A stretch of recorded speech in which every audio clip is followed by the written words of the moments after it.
estresse e frustração, representando tudo aquilo a que normalmente se chama de dor emocional.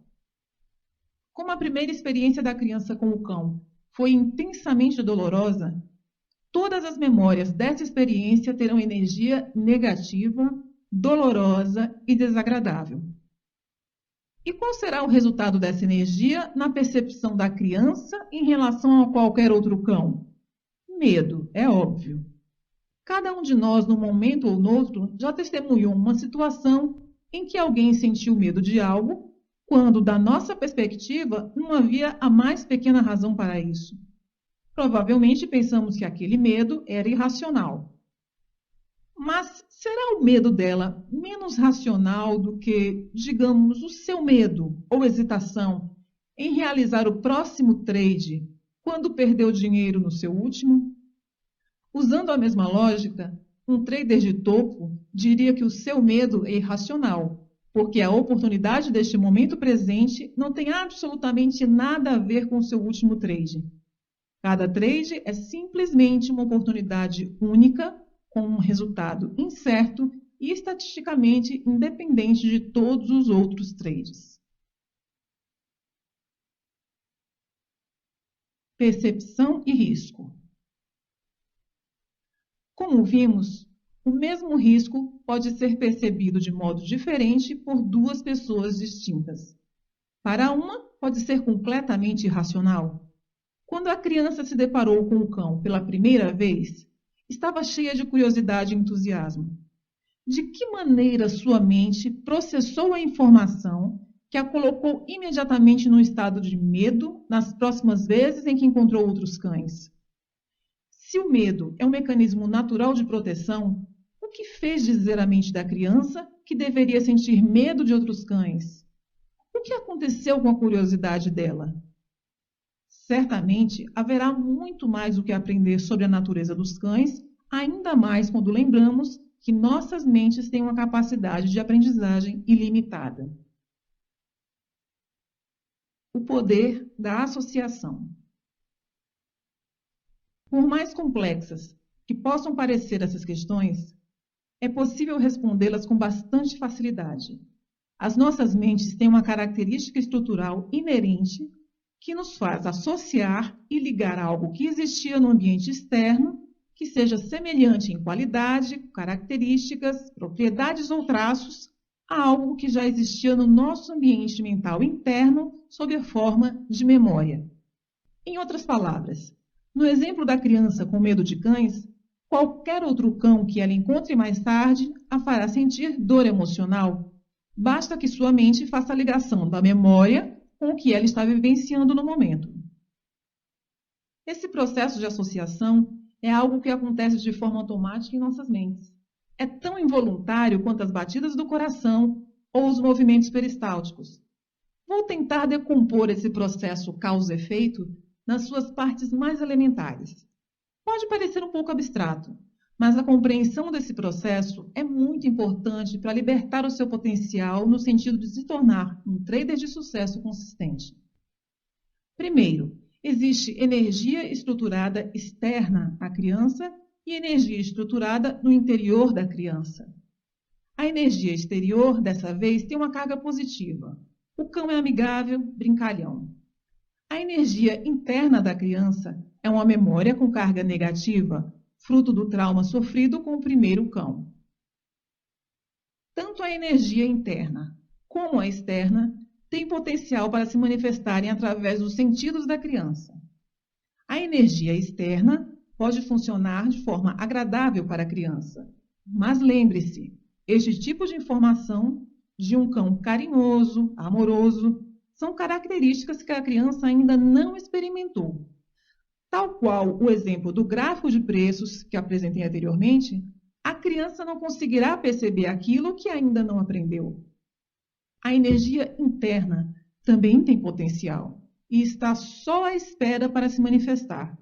E se isso acontecer, a criança se sentirá ameaçada, com medo e talvez até mesmo terror. Apresentado dessa maneira, pode-se dar a entender que a criança tem a opção de escolha entre experimentar diversão ou experimentar medo. Mas não é assim que funciona. Como disse anteriormente, nossas mentes estão programadas para associarem e ligarem automática e instantaneamente informações que tenham características, propriedades e traços semelhantes. O que nesse momento está no exterior da criança tem o mesmo aspecto e emite os sons parecidos com o que está na sua mente.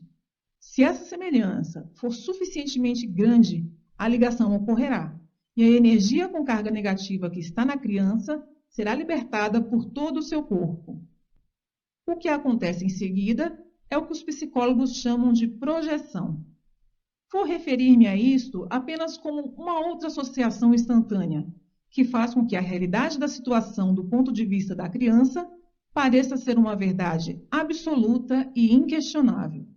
Embora o comportamento do segundo cão seja absolutamente diferente do primeiro, na mente da criança, esse e o primeiro são um só.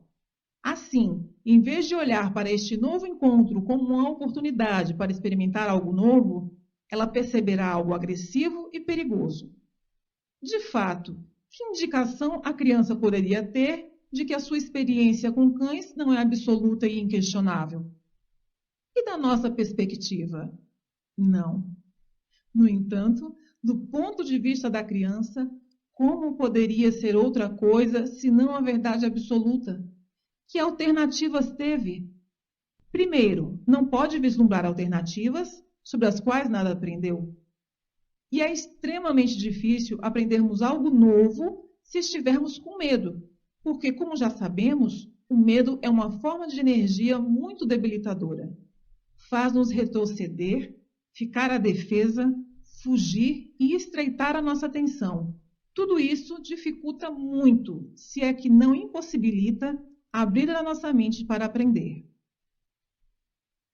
Segundo, para a criança, o cão é a origem da sua dor emocional. E, de certa forma, isto é verdade.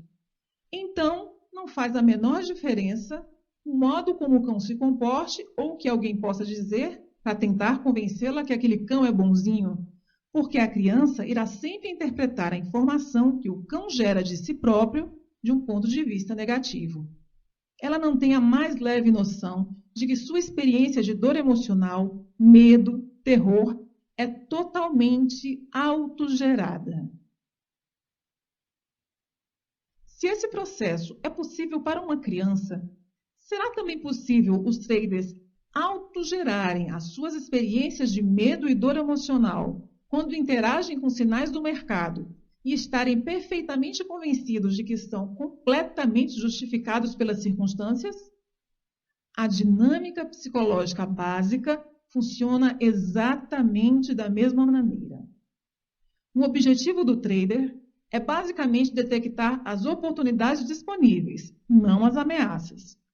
Para isso, ele tem que compreender muito claramente qual a origem da ameaça. Não o mercado. O mercado gera sinais neutros, ao mesmo tempo que oferece inúmeras oportunidades para agir. Se o que percebe num determinado momento lhe faz sentir medo, coloque esta questão a si mesmo.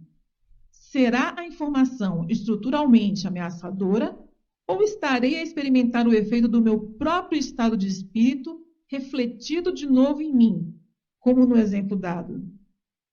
Sei que é uma ideia complexa, por isso darei outro exemplo.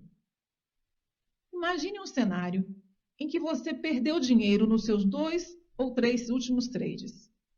Você está analisando o mercado e parece surgir uma oportunidade. Ao invés de executar imediatamente o trade, você hesita. Parece muito, muito arriscado. E a partir daí você passa a reunir informações para justificar a sua não entrada. Provavelmente são informações que você jamais usaria e que nem fazem parte da sua metodologia de trade. Entretanto, o mercado movimenta-se e, infelizmente, afastando-se do ponto em que você poderia ter entrado caso não tivesse hesitado. Agora está em conflito, porque ainda quer entrar. A consciência de deixar passar um trade ganhador é difícil. Só que, ao mesmo tempo que o mercado se afasta do ponto de entrada, aumenta o risco de entrar. Você não quer perder a oportunidade, mas também não quer hesitar. No final, não faz nada, porque o conflito paralisou-o. Se este cenário lhe pareceu familiar, quero que se interrogue no momento em que hesitou. Estava a ler os sinais do mercado ou estava refém dos seus pensamentos, que por sua vez estavam a ser refletidos de volta para si numa espécie de ricochete? O mercado lhe deu um sinal, uma oportunidade de ganhar dinheiro, mas não o fez. Pensemos agora num outro cenário. Imagine que ganhou dinheiro nos seus 2 ou 3 últimos trades. Você teria interpretado aquele próximo sinal do mercado da mesma forma? Teria percebido como uma oportunidade de ganhar mais dinheiro? Teria hesitado em realizar aquele trade? É muito improvável. Se for como a maioria dos traders, estaria até aumentando a sua exposição mais do que o normal.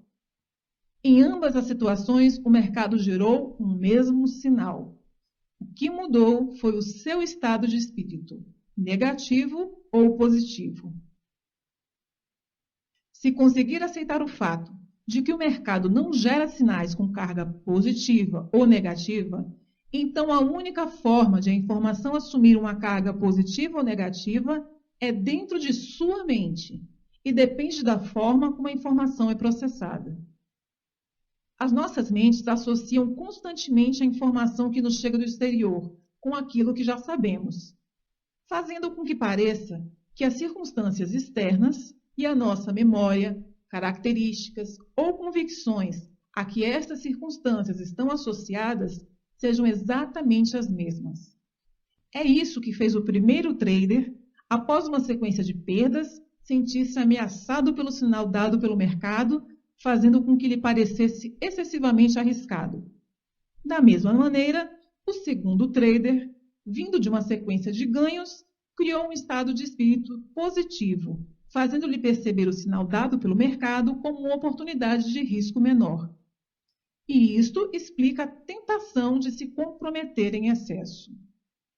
No capítulo 1, referi que muitos dos padrões mentais que fazem com que os traders percam dinheiro e cometam erros são tão evidentes e estão tão profundamente enraizados que dificilmente perceberíamos que a razão por que não somos consistentemente bem-sucedidos é a forma como pensamos. Compreender, ganhar consciência, estar alerta e aprender como contornar a propensão natural da mente para fazer associações é um grande passo para conseguir essa consistência. Desenvolver e manter um estado mental que interprete o fluxo de oportunidade do mercado como ausente de risco, de excesso de confiança, irá exigir controle consciente do processo de associação mental.